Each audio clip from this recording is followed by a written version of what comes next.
guys, what's going on? It is Catman227 here, and I'm back with another episode of Dead by Daylight Killer Tutorial. Today, we're going over the Wraith. Now, this video is going to be relatively short because there's just not a whole lot to his kit, and there's not a whole lot to talk about. I will flash the perks that I'm using currently on screen because unfortunately I am stupid and I forgot to show them off at the end of the clip like I normally do, so I'm just going to flash them on screen right now if you guys want to see that. Now, the first thing I want to talk about is his cloak, because the cloaking is the main thing you're going to have to get down. He is a relatively simple killer, he has easy abilities to understand, but using them is a lot harder than most people think. So, he's a stealth killer. You have to be stealthy. When you're invisible, when you use his cloak and you go invisible, it does stop your terror radius completely. So they do not hear the music and they don't hear the heartbeat, even when you're basically face-hugging them. And they just won't notice that you're there unless they physically see you. Now, when you're invisible, that doesn't mean they can't see you. You are still fairly visible, and fuck, my phone's going off. Anyway, you are still fairly visible. So they can somewhat see you, so what I would do is try to hide in like tall grass, behind corners, behind walls, maybe even stay in the tree line somewhere. Just so that way it makes it a lot harder for them to actually see you. So, I mean, what I would do with Wraith is go cloak immediately after you spawn, just immediately cloak, and walk generator to generator to generator to generator until you find a survivor. Then, get up close to them. Get up real close. Because what this cloak allows you to do, the more often... And there's no cooldown. It's not like Ghostface's ability where you actually have to like recharge it or whatever. You can uncloak, although it does take a little bit of time to do, as you can see. So you do kind of have to be aware of that. But it allows you to close the distance. So if you see a survivor way off in the distance that you know is not in your terror radius, you can cloak, chase them down, get right up on them, but of course, like I said, kind of try to stay hidden. Even though you are invisible, they still can see you, and a trained person that's like a veteran at this game will see you. So try to stay behind the trees, try to sneak up on him, and then uncloak when you're basically like 3 feet in front of him, maybe even closer, and like just get as close as you can without them seeing you. You do get a massive speed buff even whenever you're not cloaked. He is the fastest killer in the game, so you use that to your advantage. You can go for those like longer walks to a hook and still make it, especially if you have Iron Grasp. So, but yeah, the main strategy that you're gonna want to use is you're going to want to cloak out of the spawn, run around, find a survivor, and then close the distance, get up real close, uncloak, start the chase. Now, Wraith is one thing with chases. He's a killer you don't want to spend a whole lot of time on chases because you want to utilize his speed. So if it takes you more than 20-30 seconds to chase someone down and kill them, just abandon the chase and go find someone else. And go back to patrolling the generators, kicking them, resetting them, things like that. Because Wraith is just a killer that there's just not a whole lot of abilities that he can use. I mean, yeah, he's got his cloak, and it does allow you to get really close in, and it's really good with chases. And even if they do manage to juke you, and they do manage to get away from you, and they get a far distance away, just go back into your cloak and re-chase them down again. Then uncloak whenever you get close to them. Then just keep the chase going until you're able to hit them again. And obviously he's still, like every killer, has the lunge attack that I mentioned in previous episodes. So you can lunge and things like that. But he doesn't have any like special abilities that allow him to like see scratch marks or get instant kills or instant downs or whatever you want to call them. He doesn't have a stalk meter like Michael Myers does or Ghostface. But he's just kind of a killer that you throw on, put a couple of perks on, make him real speedy. Then you just go invisible, and you run around the map and you hit people. That's pretty much all you get. I mean, it's pretty bare bones and not really.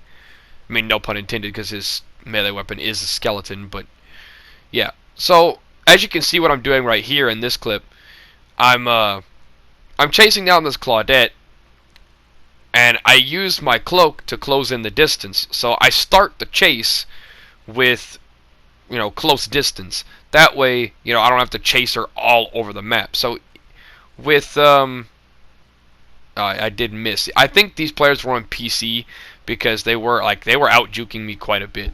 But as you can see, you start the chase, or at least this one, with minimal to no distance. They will gain a little bit of distance as you uncloak, because obviously whenever you're invisible you can't hit them for balancing purposes, and you also are faster. So whenever you're cloaked, you get a very significant speed boost, which you're going to want to use that to your advantage, especially because when killers jump from a high place, they don't temporarily get stunned. See, Claudette managed to get away from me, and she jumped to the bottom floor. But then she was stunned for like half a second or whatever, or a full second, or whatever you want to call it. But killers don't suffer from this stun effect from jumping from high places and hitting the ground too hard. They can just keep moving immediately. But if you have cloak on and they get away from you, you can cloak, close the distance, uncloak, and if you manage to stay hidden, they might think that they got away from you. And that's, if you're utilizing the trees and hiding behind stuff, and making it really hard for the survivor that you're chasing to see you. And you can possibly just trick him into thinking that he got away, or that you're just not chasing him anymore. Then whenever he goes back to work on a generator, you can uncloak and you can kill him. Which I've done that a handful of times. I didn't do it in this video clip because there wasn't an opportunity to do that. Now, there is another tip that I personally can't do because I'm not good at every single killer. I know how to play every killer, it's just pulling it off is the hard part. So, but this strategy, it does work. I've kind of did it a couple of times, but it didn't exactly work in my favor. So, if you know if you can predict where a survivor's going to run to, you can cut them off. You can use your speed and your cloak to pass them up, go around, flank around, and then get in an area where they're going to just run right into you. And it's super hilarious to see a survivor just try to run through like a hallway, or go through like a pallet drop area, just for them to run face first into you, and then they're like, what the fuck, why can't I move? Then you uncloak and then you just kill them. So, but that's a little bit of an advanced trick. Even I haven't fully mastered it yet, but hopefully, with a lot of practice, and I do mean a lot of practice, I'll be able to start pulling that off. So maybe in a future Dead by Daylight tutorial video, I can revisit Wraith again and show you guys some better footage. But sometimes the footage that I'm going to get for some of these killers are just not the best, because I'm not good at playing every killer. But yeah, I'll try my best to get the best footage that I possibly can with some of these killers. It's very difficult whenever you're not good at Wraith. But there's just not a whole lot to him. I mean, he's okay. He's kind of mediocre. Yeah, I'm just super bad. I don't know why I'm even... Like I said, I do think these guys are on PC because of the way that they're moving, but sometimes that's to be expected. So yeah, I think I end up losing the Claudette here, because I don't know. But like I said, if it takes you more than 30 seconds, just abandon the chase. So I go invisible just to kind of look for her a bit. See, yeah, and if that's another good tip. Like, if they have a flashlight, don't go for the pallet break. Just don't break the pallet, because they're going to flashlight you in the face, and you won't be able to see anything. So just remember that. Try not to do that, because you don't want to go for a pallet drop and then have them blind you, and then it takes even longer. You want to keep your chases as short as possible, otherwise they gen rush you like what they did here in this video. So I don't exactly remember what else happens in this clip. I'm pretty sure I kill all of them except for one.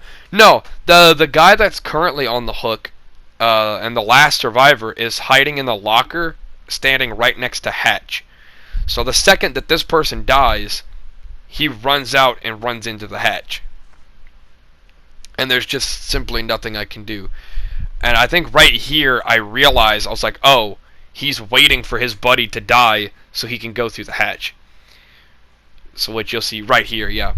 Anyway, if you guys have enjoyed, like, comment, and subscribe.